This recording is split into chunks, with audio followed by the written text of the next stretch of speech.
My name is Adi, and I came to planet Earth with many of you to assist Mother Earth in her expansion. She is really expanding the fabric of her own reality. Some people call it ascension, but instead of going somewhere and going higher, it is really lifting up the consciousness within the planetary consciousness grid.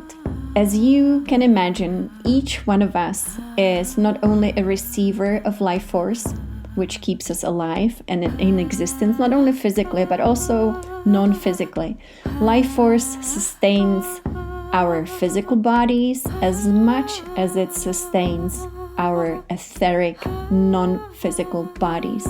Life force is really the energy, the juice of Divine Mother that creates the entire cosmic creation. And as always, Divine Mother is that great mystery that can manifest in physical. So we know her as nature, we know her as planets, we know her as stars, we know her as the entire visible cosmos. We also know her as our own bodies because it is her who creates form. She is in animals, she is in plants, she is in the planet. Divine Mother is that which is created.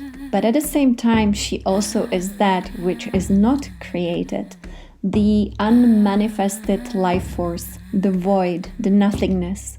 She is the nothingness that brings into being everythingness. To get to know Divine Mother is really two ways. You can get to know her through nature, by bonding with simply what we would call Mother Nature. That can be trees, it can be plants, it can be animals, it can be your own body, it can be the earth.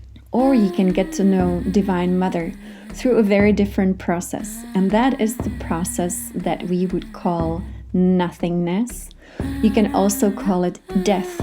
It is not the physical death as much as it is the death of all our identities, death of our mind, death of our emotions. It is the death of the self. It is a very brave path of getting to know the Mother, but that is the path of her fullness. For it is in our extinguishing of the self, when we actually are willing to completely surrender the self to a point of non-existence, when you are willing to die energetically, really, it feels exactly like physical death. When you are willing to let go of everything that you are as a person, as a self, as an identity, then you empty your energetic and your physical vessel for the Divine Mother's energy to actually fully come in.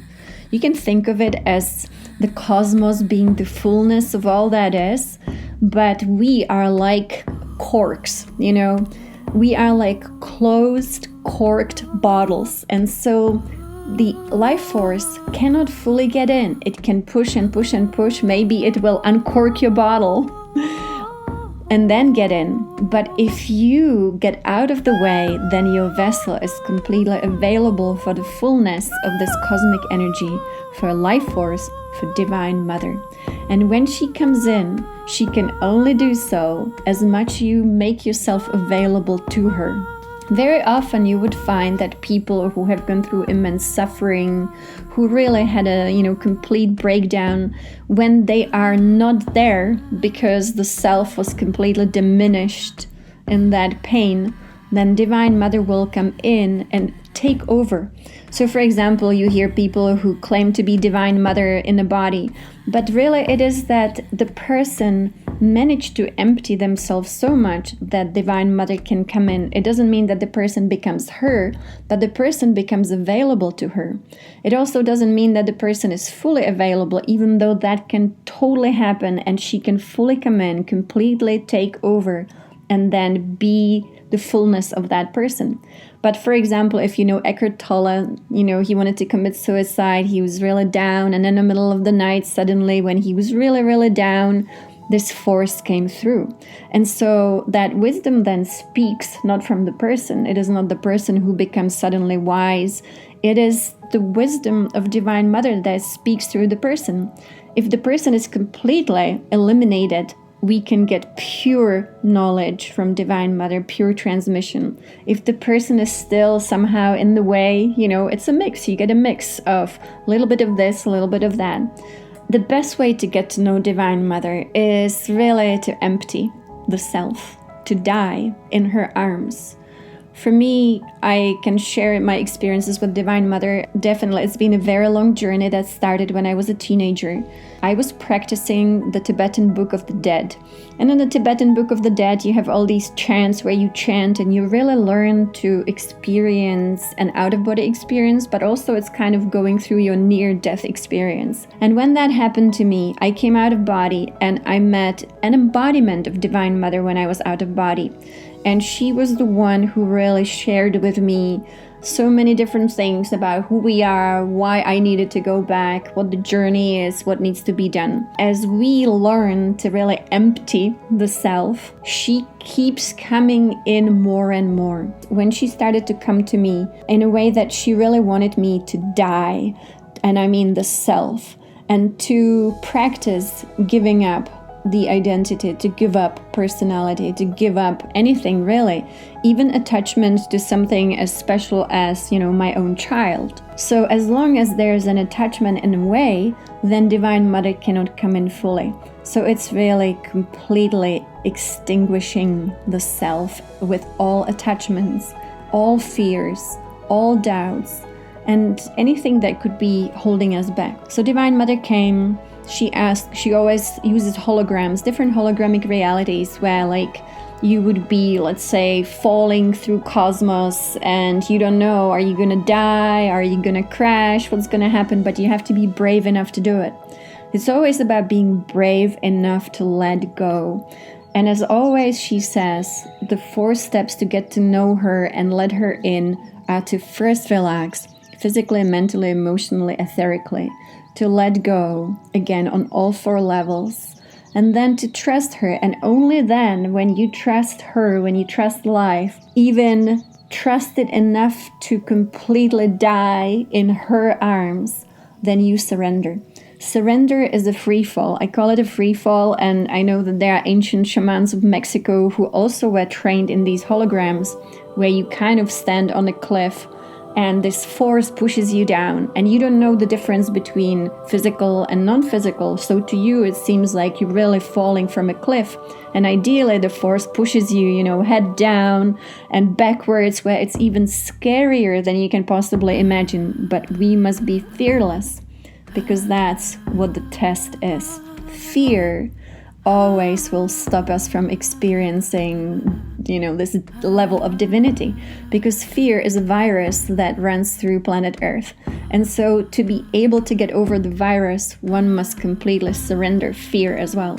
My test was really, being thrown down these holographic cliffs, falling through the universe, falling through cosmos.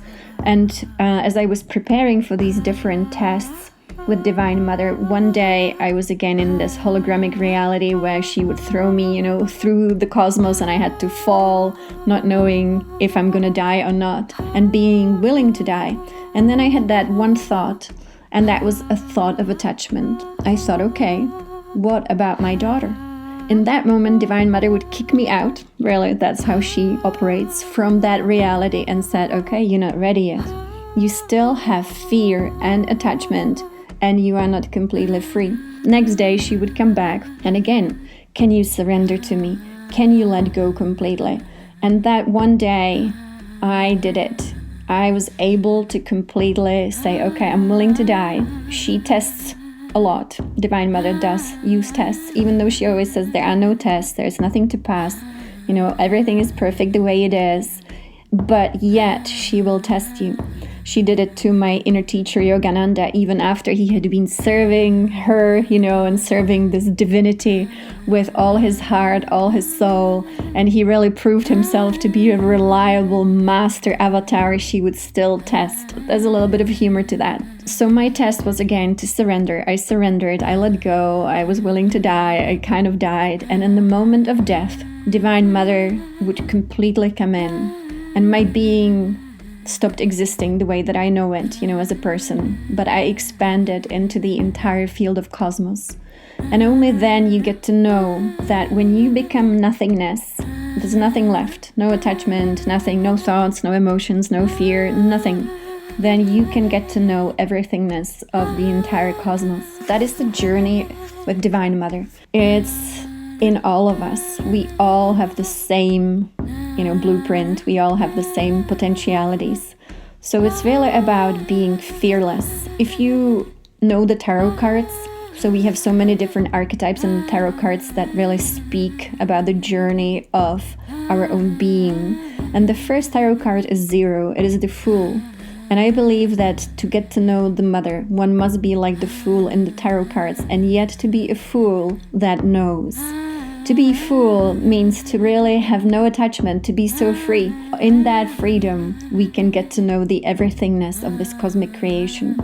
So from this place of knowing Divine Mother and knowing cosmos, knowing cosmic creation, she has been communicating with me for a very, very long time. And the communication really is something that happens daily, but it needs maintenance, right? Because we need to empty again our vessel to be able to fully understand what's going on planet Earth, how this evolution, expansion of the planetary body is happening, and what is our role. The last few days I've been receiving information from Divine Mother about the planetary grid of consciousness that we all are part of. Basically, every single one of us is a receiver, as I said, of life force that comes to you. And then how you use it is just your decision. If you use it constructively, then you will be creating harmony in not only your life, but in the planetary life and the collective life. And if you decide to maybe unconsciously use this energy, then it's possible that you would be creating suffering not only for yourself but also collectively. Each one of us is absolutely freely responsible for how we use life force. You can think of yourself as a vortex of energy. The energy from source or cosmic energy comes in, and it goes really into your energy system. And then how you use it, that creates energy in the web of life that surrounds the entire Earth. Now you can imagine that so many human beings really didn't know much about life force, or that it is absolutely the most precious gift of life that we need to honor and really use with reverence for life. And so we ended up on a planet where so many billions of human beings engage in unconscious feelings, unconscious thoughts, unconscious behaviors, unconscious speech. Now, of course, every single action, even though it might be an action of a thought or a feeling, creates energy.